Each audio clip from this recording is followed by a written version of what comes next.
We left off our last session in the book of Joel, and we're going to continue on there. We've just had the promise. Well, we had the day of the Lord was introduced, and the day of the Lord was a day of great judgment, a day of darkness, a day that related to the whole idea of this locust plague that came upon the land and devastated the land. Then we see in chapter 2 that there's a promise and an exhortation to rejoice. The Lord is going to send rain. He's going to bring in a harvest. He's going to make up for all the years that the locusts have eaten away. People are going to be happy. They're going to be satisfied. They're going to rejoice and praise the name of the Lord. And then we see what will happen here. It says, in verse 28 of chapter 2, it says, "And it will come about after this." Now this is quoted by Peter, and he says, it'll come about in the last days, after this. After what, I guess, and that can be, there's people that talk in different ways. I've heard someone just recently say that means that after the time of fasting and prayer, and that's when the Lord will do this. You know, what it looks like just in the context of this, and that very well may be true, in the context of this, it looks like after the restoration and the blessing that comes into Israel and the fullness that comes in there, it says, and it will come about after this, that I will pour out my Spirit on all mankind, on everybody. So after this blessing comes to Israel, like it's almost tying in like a fulfillment in Israel and then a blessing in all the earth. And in some ways that did happen at the day of Pentecost, and that's probably, Peter said this is that which was spoken by the prophet Joel. So there's at least a partial fulfillment there, that what was happening is there was an outpouring of the Spirit upon this remnant of Israel, represented in the disciples and 120 that were in that upper room. And the Holy Spirit came upon them, and it was going to be a blessing not only to those of Israel there. After that, it's going to be poured out on all of mankind. And it says, verse 28, "And your sons and daughters will prophesy, your old men will dream dreams, and your young men will see visions." So, it talks about what would be characteristic then of an end-time revival, outpouring of the Spirit. Well, what would be characteristic according to this was that sons and daughters will prophesy. Old men will dream dreams. Now, I've been an old man from a very young age because I've dreamed dreams for many, many years from when I was really young. In fact, when I met Anita, my wife, the first day I came and visited in this part of the state, I had a dream that night, and in that dream I was in the county clerk's office getting a marriage license. And I wasn't an old man, but I was dreaming dreams and things that were kind of a prophetic result of an outpouring of the Spirit in some sense that I had received. "Your old men will dream dreams, your young men will see visions, and even on the male and female servants I will pour out my Spirit in those days." So this is an outpouring. When he says all mankind, all flesh, on everybody, it even includes girls, male and female servants. I will pour out my Spirit in those days. So he's just talking about how all-inclusive. This isn't just something for the priesthood. This is an outpouring of the Spirit that's going to encompass all of his followers. And then it goes on to explain some more details in verse 30, "And I will display wonders in the sky and on the earth, blood, fire, and columns of smoke." God appears in those kind of situations. If you remember the Mount Sinai appearance, it was pretty scary. A smoky furnace-like cloud display on top of the mountain that the people were scared to even go. And he says here, "I'll display wonders in the sky and on the earth, blood, fire, and columns of smoke." So this is something you could expect at the end of the age too, I would say. "The sun will be turned into darkness and the moon into blood before the great and awesome day of the Lord comes." There's a thing that when Peter was quoting it, he included this. And to them, in that day it was probably quite significant because what had happened at the crucifixion? Well, it had gone dark in the middle of the day. And so probably, 50 days later, 53 days later, at that point, at Pentecost, probably that was very much still in people's minds. It went dark in the middle of the day. And so he says, "The sun will be turned into darkness, the moon into blood, before the great and awesome day of the Lord comes." But he goes on to say here, the promise is, "And it will come about that whoever calls on the name of the Lord will be delivered.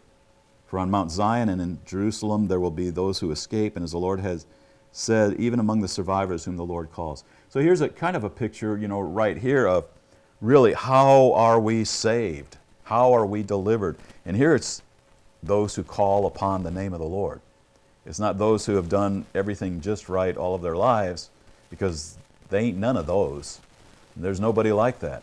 And so here he's saying, whoever calls upon the name of the Lord, there's a time, in that time of crisis, in your time of crisis, I think it even applies, is you call upon the name of the Lord and he's going to rescue you. And so that's the hope that we have there. When we look at chapter 3,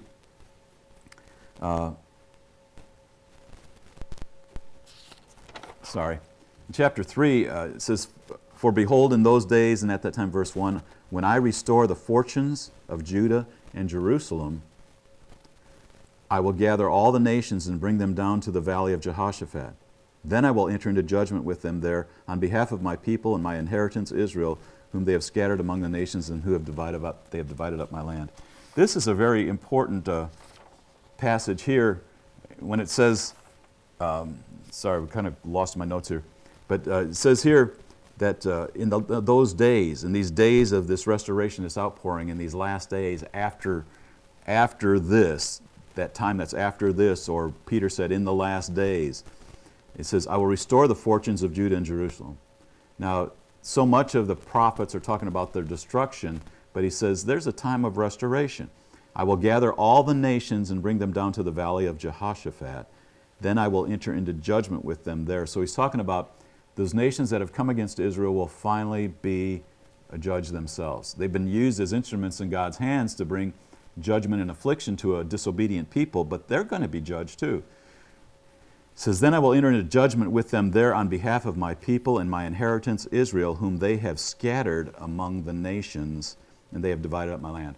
So he actually says here, there's two reasons why I am going to divide up, or how I'm going to bring judgment on the nations. It's because they've scattered my people among the nations, and they've divided up my land. I would just say to you, in these days, it seems like one of the most, the biggest things that's happening in the earth is that the nations of the earth are gathering, and they're crying out. In the United Nations, we hear all these things, the accusations against the nation of Israel. And what's the thing is they don't own that land. They're occupiers. They don't belong in there. They're trying to scatter his people out of there. And what are they trying to do? Divide up the land. We need a two-state solution. We need this. We need them driven out of there. They can't take those lands and build those. And it's the same thing that's been for thousands of years now. The cry against the people. And why? Because God made a promise for his people to live in that land, for that people, the descendants of Abraham, to live in that land.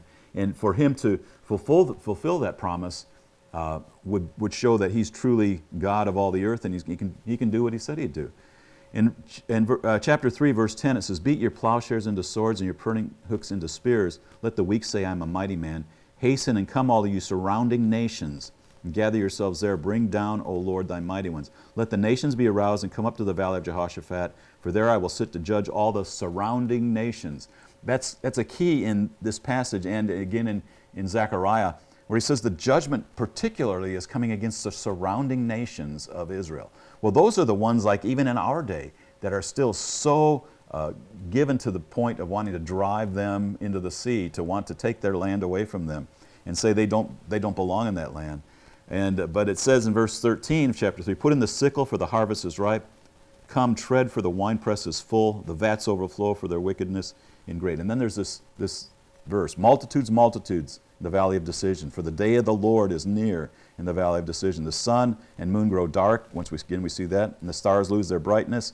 I think this is talking about a fulfillment that's even a greater fulfillment than in the time of Peter. And the Lord roars from Zion and utters his voice from Jerusalem. Verse 17, then you will know that I am the Lord your God, dwelling in Zion, my holy mountain, so Jerusalem will be holy, and strangers will pass through it no more. That sounds like the book of Revelation, the New Jerusalem, and no longer is any of these people allowed to come through. And he goes on to say, verse 18, it will come about in that day that the mountains will drip with sweet wine, the hills will flow with milk, and a spring will go out from the house of the Lord. So it's all these wonderful things coming to the land again. Verse 19, Egypt will become a waste, Edom will become a desolate wilderness, because of the violence done to the sons of Judah, in whose hand they'd shed innocent blood. But Judah will be inhabited forever, and Jerusalem for all generations, and I will avenge their blood, which I have not avenged, for the Lord dwells in Zion. Those, and for me, this says there's a day of reckoning coming to all those that have come against Israel because God has chosen them. They didn't see that. They didn't want that. And, for those people that would say, that Jerusalem, Israel is the harlot Babylon of the book of Revelation. In the book of Revelation, it says that harlot Babylon will finally be destroyed. This doesn't sound like what Jerusalem and Israel is here, and Judah is here. It says He's going to live there. Judah will be inhabited forever, and Jerusalem for all generations. It's not going to be destroyed forever. It's going to be an eternal place where the Lord will avenge their blood, and the Lord will dwell in Zion.